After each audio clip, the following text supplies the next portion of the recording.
So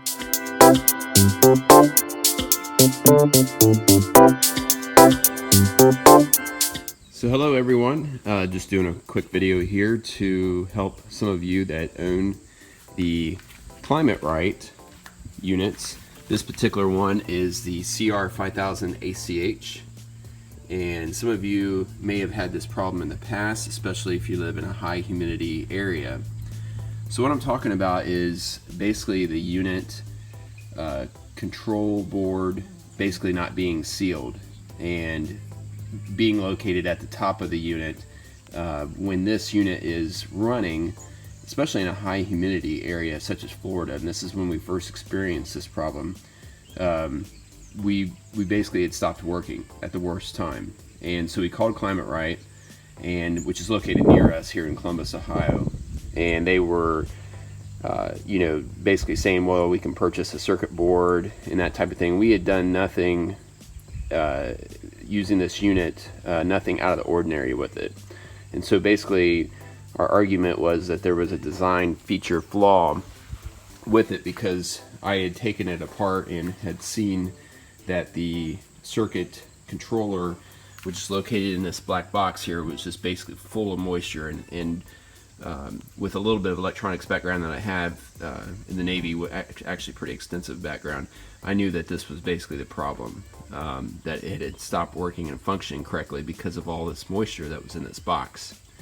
So to get to it, basically what you want to do, they ended up sending us a circuit board, but we ended up just allowing it to dry out, and it ended up working. But we went to the local marine store and bought some liquid tape. Okay, and so what I did is I basically sprayed this whole board down inside within the panel, within the cover here. I sprayed it down completely with liquid tape, and that basically sealed the circuit board, protecting it from moisture. And then I also sprayed the exterior of this control box to better seal it. And it is a bad design. There's no O-ring or gasket or anything to keep the moisture out of this thing, and you definitely want to let it dry out after you get done using it too. We keep ours in a Pelican case. We do overland traveling with it, and that's our FJ that we pull behind our little adventure teardrop trailer that some of you have probably seen before. But this is more about the Climate Right. But the other thing that I'm doing today is I'm going to be using, this stuff's all available on Amazon. This is a heavy duty, I'll flip it over so you can see the English writing that speaks about what it is. It's made by Camco. It's a 20-foot section RV sewer hose. It's heavy duty. We haven't had any punctures with the white stuff that comes with, but what we did have, they're not long enough for one, so this is basically going to give us much more length. As you can see, we're going to probably add at least 50% length on the hoses, so that when we set this up on top of our Pelican case, we don't have to try to get it to stretch every little bit just to make the connections to our teardrop trailer. These are commonly used on little guy trailers. I would say that a lot of you that will be watching this video probably own a little guy and probably have experienced this problem, and that's why you've navigated your way here. But so seal that up. Also, here's another issue. So for some reason they decided to use these really cheap plastic, I mean it's just poor quality plastic rings here, located here, and that's how you make your connections, and then they have the corresponding rings on the end of the hoses.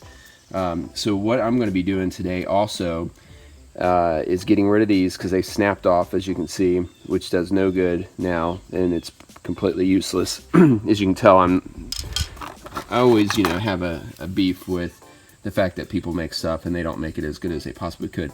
So they didn't have to reinvent the wheel at all. They could have easily have put a heavier duty connector on there. And so what this will do is I'm going to basically just use some self-tapping screws and put these connectors on there, and this will be a very heavy duty setup, so that these will go in the end of the hose, and they're just basically a 4-lug RV sewer hookup that fits that hose. I think they're also made by Camco. I apologize, I don't have the exact details, but most of you are pretty savvy on Amazon. You'll be able navigate, and then this is going to twist on like that. And also I recommend you to get the Camco twisted clamps. That way if you do have to make a repair or whatever, you could do that. But these clamps basically go on, make it even more simple for you. They basically go on the end of this, you know what I mean? And these are just nice twist clamps that are going to be easy to put on there. And if you need to take the connections off, you won't have to, it'll be toolless in the future for you. So that is it for now. I just thought I'd give you guys a couple of hints on how to improve your Climate Right. Basically make it better, or make it work again for that matter. And if you end up having this problem and it does in fact stop working completely on you, even after taking this cover off and letting it dry out in the sun, make sure to call Climate Right and tell them that you want a new circuit board, and that you don't want to pay for it, because this is a poor design on their part. They've made some improvements, and I don't know if this is one of their fixes, but you know, definitely don't allow them to sell a product to you that is not designed correctly. So alright, so I thought I'd make this a proper tutorial and basically show you how everything is installed. As you can see, now the reason why this is a little crooked right there, as you can see, it's not parallel, and it's kind of driving me nuts a little bit. But keep in mind that the upper right corner there is an existing hole that holds a component on the interior of the unit in place, and so I actually use that existing hole.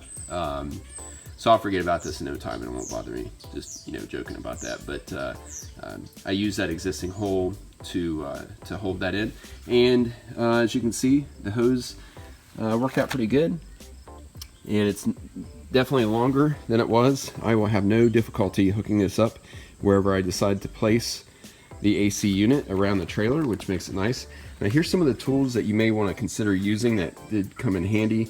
That cap I have there just as a reminder that if you are using your unit or storing it on the exterior of your vehicle, for some reason I would not recommend that, by the way. A lot of people take these things down the road and do have success at it, but they're just not watertight whatsoever. So if you're new to the Climate Right and you're considering doing that, mounting it exposed, I'd highly not recommend that, based on a lot of what I discussed at the beginning of the video as far as the moisture and everything else in the circuit board and not working and failing.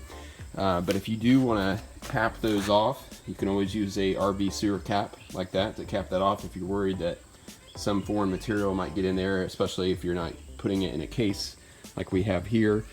Maybe you're just basically stowing it away exposed out of the weather. You could put those caps on there.